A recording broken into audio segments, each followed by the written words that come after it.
Welcome to the Idaho Business Podcast, the only Idaho podcast focused on providing profits for Idaho people. If you love our state and love small business, you are in the right place. We interview local legends, learn business, and have way too much fun doing it. You're listening to the Idaho Business Podcast with your friend, host, and all-around great guy and owner of New Clean Commercial Cleaning, Spencer Ward.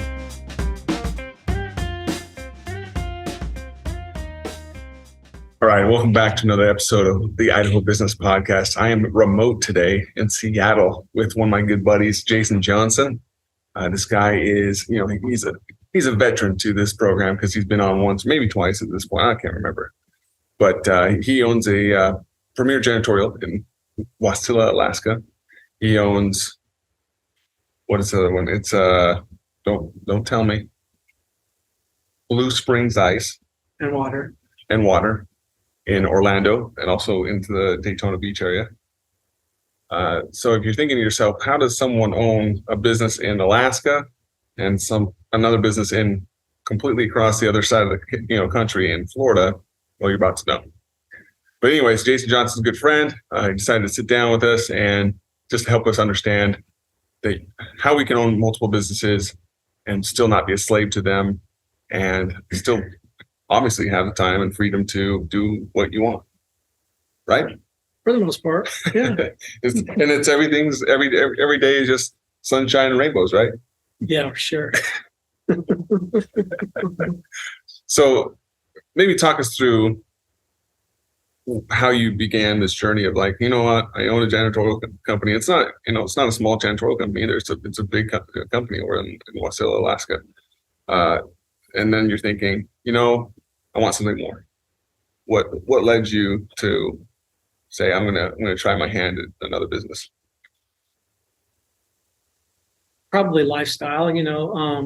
The janitorial business, provided the lifestyle we wanted in Alaska, and we traveled and did things. But I knew I wanted to winter outside of Alaska. I was getting tired of it, so we knew we were going to move to either Florida, or Arizona.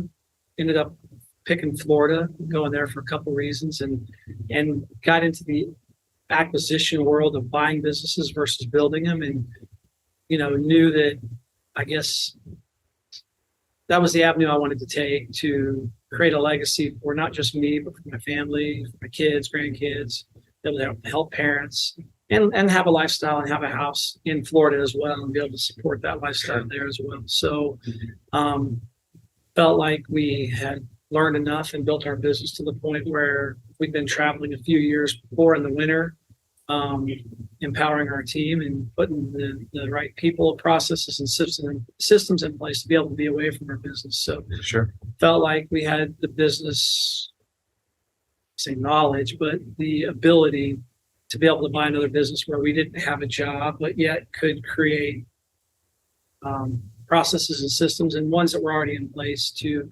allow us to be able to not have a job, but run another business and put the right processes and systems in place there and people in place there to be able to do that. That's kind of the thought behind it, was just, I guess maybe flexing that entrepreneurial muscle. Anybody that has a business and built it and got it to where you can be away from it, you're like, what's next? And that was what we felt was next for us in the direction that we wanted to take. I like it. So, as you're looking at different businesses that you're, looking at buying, you obviously weren't looking for companies that were, small, probably anything under 500,000 at this point, that didn't really have management in place, and that you were going to have to step in and be an owner operator, and you wanted to be an owner investor at this point. Mm-hmm. So you're looking for system, maybe a company with some systems that you could better and improve, but also some management that you could, better and improve and also train. Correct? Very much so, yeah. 500 is not it. It's $1 million minimum. Yeah. I mean, as you look at business, one of the things about business, right, it kind of has benchmarks, and they use dollar amounts, and that's not always true. But typically, 0 to 500,000, you're still probably an operator and you're in the business, and 500 to $1 million, you're starting to figure out systems and processes and get out of it. $1 million to, they say 2 million, you're really getting systems, and 2 to 5 million, usually you've got a command team in place to help. And so I look a million plus is Sure. where I tell people if you're looking to get into a business where you don't have to be in it and have systems and processes, that would be the minimum. That's the low, and I would look at a minimum of that range. I like it. Well, not to get completely off topic here, but let's talk a little bit about the mindset of things, because you and I both come from, very blue collar, backgrounds. When you were starting to tell maybe family and friends your next journey in life, that you were going to say, I'm buying this company, I'm moving to Florida, and I'm still going to keep my company in Alaska. Yep. What kind of reactions did you get? I don't want to say laughed at, but bewilderment. How you going to do that? People don't understand. Even business owners, other business owners. There are so many business owners that don't. I don't know if, and I was there, right? I mean, especially if you built it, if you started it from the ground up, it's your baby, started there. right? It's your baby. It's like, how do you let go of this? How do you let other people take control? That's the part of the business that I like, is building a team, building systems and people around you that you can trust, empowering them, letting them do their job, and trusting that they can. And it's not that I'm not connected to my businesses. One of the things that I've kind of learned on the process is I don't want to say you can't step totally out, but I have meetings with my staff every week where I stay in touch, and we have programs that we use where you still have an overview of your system and have an understanding. Even though I'm not in the day-to-day operations, there's people working for me in the janitorial business that I've never personally met. I still know who they are. I know where they clean. I know what they do, because I have a process where I see that, and I'm talking with my staff every week. So I'm connected, and I don't want to say in tune, but I'm somewhat in tune with the business and have an idea of what's going on. And I look at my financials, my P&L every month, and look at the numbers to make sure there's not something slipping, sliding, or see if there is an issue, because that'll manifest itself pretty quick there. So to the owners that are listening, thinking, well, that doesn't sound right to me.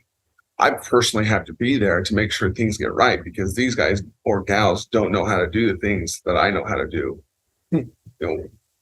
What makes you different?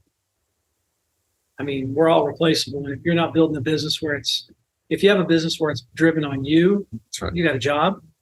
If you have a person in there that you can't live without, I mean, yeah, you have key people, don't get me wrong. There are people that add tremendous value to your business and you rely on them. Don't hear me saying that, but everybody should be replaceable. You should build it to where if that person leaves, yeah, there's going to be a little bit of setback. Maybe you have to step in. Maybe you have to go find the right person to replace it. But it should be processes and systems dependent and less people dependent, because when you're up to there, you're only as strong as that person or you're depending on that, and you're not ever going to get completely out of your business. In my opinion, if you're to that point, we all want to think we're not replaceable, but every single one of us is. And I mean, I'm not the smartest guy in the room. I'm far from it. I mean, I got people working for me, I think, that are smarter than I am, but you just have to trust them and build the systems and the processes and empower them and give them the freedom and flexibility to run the business, make decisions, and make mistakes. Mm-hmm. That we're going to. Yeah, I think sometimes we have a memory of a goldfish, thinking that as the builders of this business, we never made mistakes in the past. And we got to realize and give ourselves and our team some grace, knowing that, hey, things are going to happen. This is how they learn. This is how we continue to empower them to make better decisions in the future. No, I like that, because we've talked a lot about this on the podcast, about mindset and keeping a positive mentality going forward, because there's going to be naysayers around you. Could even be your parents, could be your loved ones, could be your good best friends, say, oh, there's no way you're going to do that. There's no way, but if you listen to them, they're right. So now going forward, it's been almost a year of owning both companies. 7 months. Mm-hmm. So trending, we're getting close to a year though at this point. How's it been from day one to where you're at now with this new business? A new business meaning, how long has it been in operation since before you bought it? Well, the business had been around for 29 years. Okay. So it was a very established business.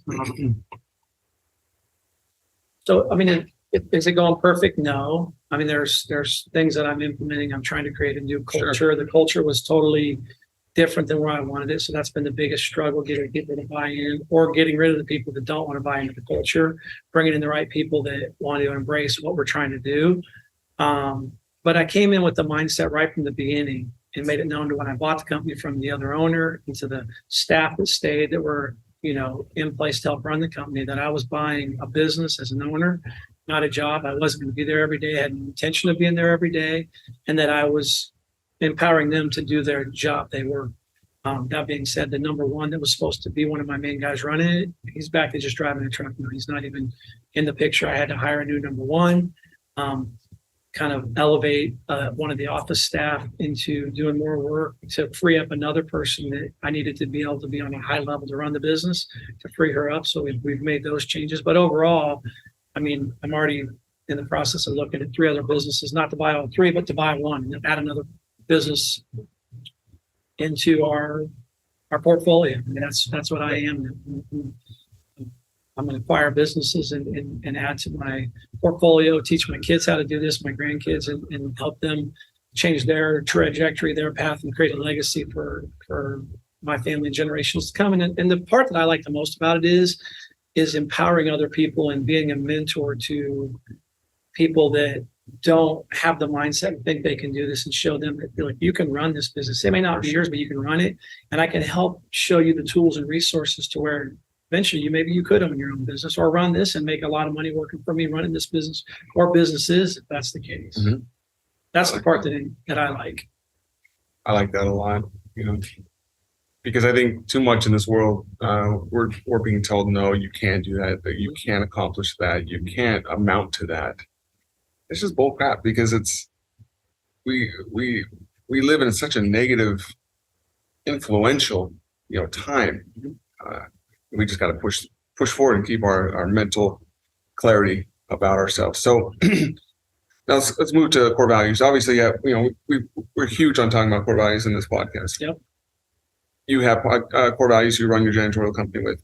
I'm guessing they're the exact same core values you use for your Premier Janitorial. For your Blue Springs. Identical. The first thing I came in, I told them, do what it takes, do what you say, help others, and have fun. That's awesome. That's who we are. That's business. Yeah, business is there to make money. Don't get me wrong. That's what people are in business for, right? A business is about losing ventures and losing money. But for me, it's about creating a culture and making a difference in society and the community and where you are and the people that you deal with, right? You can take, just for example, the Blue Springs Ice business that I bought. It had a real negative outlook, and just, it was very pessimistic, and it was, we're still working, we're not there, but you can already see the dynamic change, the mindset change, the thought process of the team and the people there change because of the difference that we frame things and look at things. And it's your business can be more than about just making money. You can change people's lives, you can make differences in the community, you can affect different things with it. I like it. I like that stuff, and I hope you guys, got a lot out of this episode so far. And as we're closing up, man, and what advice would you give to our listeners? As they're thinking, man, I identify with Jason. I was, or I am being told you can't do certain things, and I want to accomplish more. So I would think the biggest thing that's allowed me to get to where I am today and to be able to buy a second business and be looking at other businesses to acquire is the mindset. I've learned a lot about, we start, knowing your numbers and having systems and processes. Those are things you need, and they're important, but the mindset and the way you frame things, and then helping your team get to the point where they frame things. Because, is everything perfect? Do I have 2 perfect businesses? By no means. Do I have issues? I have 50 team members in the janitorial business. Well, there is issues. People quit. We have to fire people. When you have people as core values you want, and you try to hire the right people, you're going to make mistakes and not get the right ones. But you can't let that be the thing that gets you down. And you have to look at things and frame things in a different manner. How do I learn from it? How can I grow from it? And how can I do it better the next time? And look in your mind and not let it get you down, and not listen to the negativity in the world and all the naysayers out there that say, well, you can't do that. How are you doing that? I mean, even other business owners, when you tell them, they're like, well, you live in Florida and you have a janitorial, but how do you do that? It's like, what do you mean? I have a team. But you don't have to be there. No, I mean, I'm there. We do Zoom, right? We're just like, we're recording this. I'm not there, but I'm talking to you through Zoom or through the thing. But we have meetings every week. And with both my teams, I have a day of the week that I do the Blue Springs one, and I have a day of the week when I do the janitorial. We do Zooms and we see each other and we talk and we collaborate. So I'm there, just not in person, right? I mean, that's how you build your business. And again, it's your mindset. You have to think different and have a different belief. And I mean, it's powerful. I'm not saying we manifest things, don't get me wrong, but you can definitely change the way the outcome is by the way you think of things and frame them, for sure. Couldn't agree more. You know, I hope you guys internalize this and realize that you can accomplish a lot more than what you think is capable. And especially what your siblings, your loved ones, your friends think you're capable of. So yeah, you have the talents and abilities to do and accomplish anything. So thank you, Jason, for coming on the show today. Appreciate your time, your talents, and the ability you have to come on, discuss these issues with us and these matters. As always, guys, go out there and find someone to serve. You know, count your blessings, be grateful, and just be happy. Until next time, adios. Thanks again. Congratulations on spending a couple of minutes getting a little bit smarter, having some fun, and supporting the Idaho business community. If you're feeling the love, make sure to subscribe, rate, and review on iTunes, Stitcher, or wherever you are.